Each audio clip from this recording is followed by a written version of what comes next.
Welcome! In this video, we will thoroughly review the vacuum RF skin tightening procedure using the T20 device.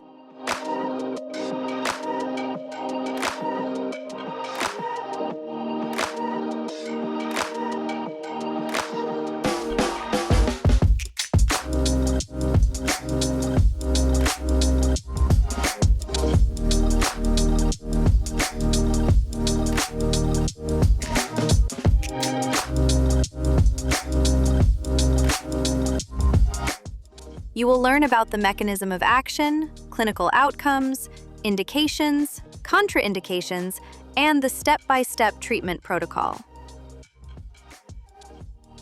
This foundational knowledge is essential for the practitioner's safe and effective operation.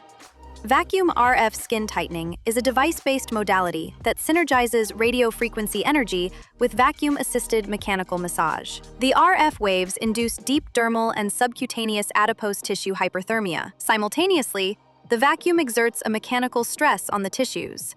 The tissues are cyclically aspirated and released back to their resting state. This ensures enhanced vascular perfusion, improved lymphatic drainage, and myofascial relaxation. The patient experiences a warming sensation and mild tingling. This is a normal physiological response. During the treatment, the epidermal temperature rises to a clinical endpoint of 40 to 42 degrees Celsius. This is a safe thermal profile that does not cause thermal injury to the tissues. The primary clinical effects include collagen contraction and redensification, stimulation of neocollagenesis, activation of lipolysis, and enhanced microcirculation. As a result, the skin becomes firmer, skin turgor increases, and the overall micro-relief improves. The modality affects not only the integumentary system, but also has a systemic therapeutic effect. It promotes cellular turnover, enhances skin tone, and improves aesthetic appearance. It also increases muscle elasticity and functionality. Cardiovascularly, it induces capillary vasodilation and boosts systemic circulation. The lymphatic system operates more actively, which accelerates drainage and helps resolve edema. Furthermore, depending on the operator's technique, the procedure can exert either a sedative or a stimulating effect on the nervous system.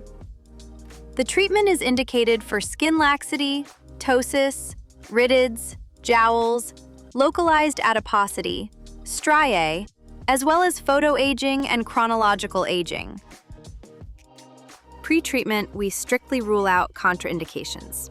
These include age under 18, the presence of a pacemaker or insulin pump, metallic implants in the treatment area, pregnancy and lactation, oncological diseases, compromised immunity, cardiovascular diseases, active infections and inflammatory dermatoses, active herpes simplex, recent sun exposure, a predisposition to keloid scarring, impaired wound healing, and hypersensitive skin. It is mandatory to consider any photosensitizing or skin-altering medications the patient is taking, as well as prior aesthetic interventions in the targeted zone. Before the session, the first step is to collect a comprehensive medical history, rule out contraindications, manage patient expectations, explain anticipated sensations, and obtain informed consent. Now let's move on to the treatment protocol. The first and crucial step is to cleanse the skin, pat it dry, and apply a minimal amount of aqueous glycerin coupling solution. It is critical to note that gel-based mediums are strictly prohibited, as they can cause hardware malfunction. We operate the handpiece using a stationary placement, stamping technique, until the device emits an audio signal and the target clinical endpoint temperature is reached. We must continuously monitor the epidermal temperature. This is of paramount importance. We clear the skin of the aqueous glycerin solution and mandatorily apply a hydrating post-procedure cream and SPF. Now let's discuss the anatomical zones we can treat. The primary zone is the periorbital area, specifically along the bony orbital rim. The cheeks, forehead, facial contour, and nasolabial folds. There are also strict no-go zones. These include the thyroid gland and major lymph nodes. We use an aqueous glycerin coupling solution for the procedure.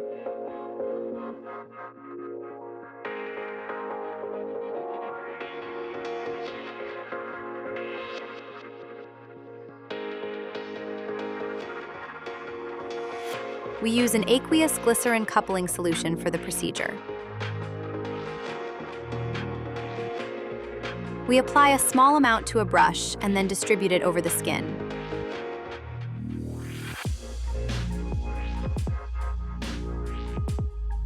Under the eyes.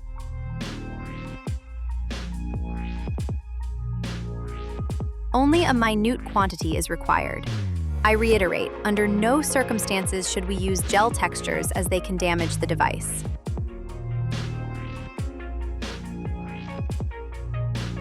Yes, it's allowed here, and we commence the procedure. We utilize a stationary handpiece placement. The vacuum will aspirate the periorbital tissue, inducing deep thermal heating.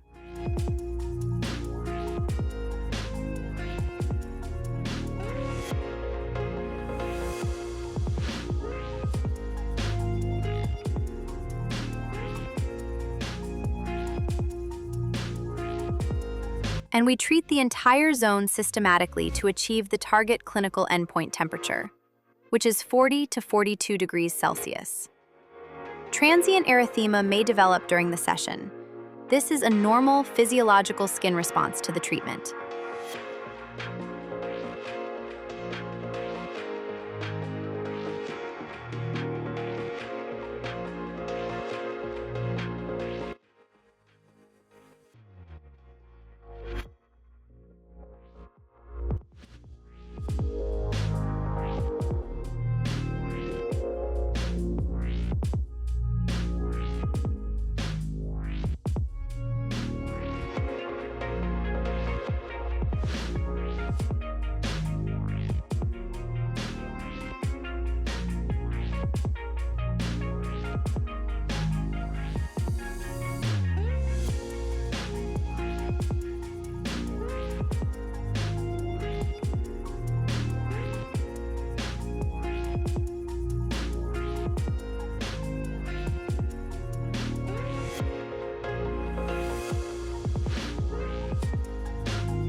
And we comprehensively treat the entire periorbital zone. Along the superior and inferior eyelids, orbital rim. To achieve the target endpoint temperature of 40 or 42 degrees Celsius.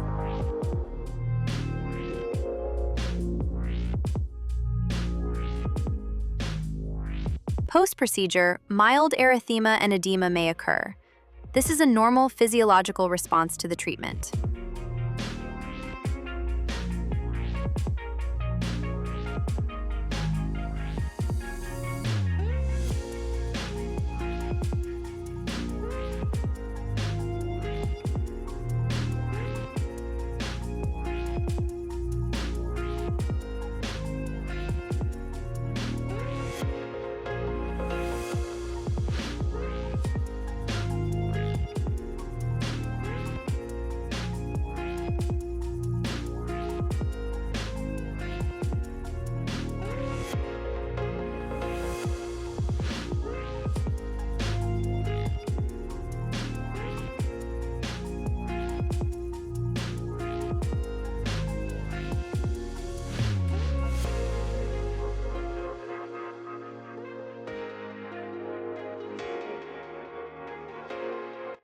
During operation, upon placement, the handpiece aspirates the skin with a vacuum.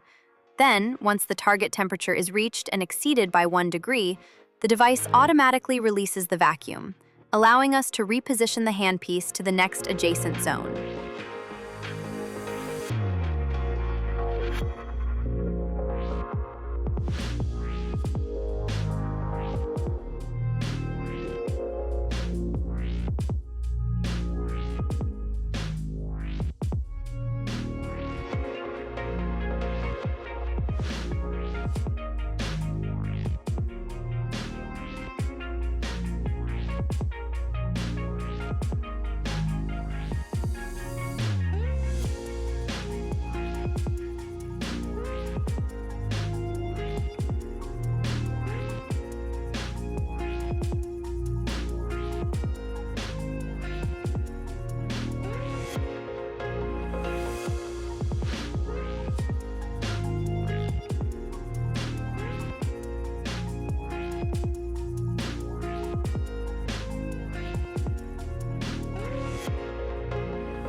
Once we have fully achieved the thermal endpoint on one side of the eye, we transition to the contralateral side. Using this modality, we can also target deep rhytids, nasolabial folds, the glabella, the forehead, and the entire lower third of the face.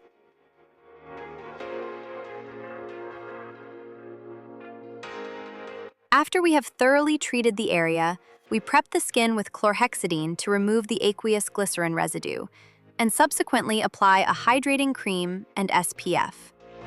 The duration for a single zone is 5 to 10 minutes, the full treatment takes 30 to 60 minutes, and the recommended course is 6 to 12 sessions with a 7-day interval. Remember, precise handpiece maneuvering, strict temperature monitoring, and adherence to the correct protocol guarantee 100% of the desired clinical outcome.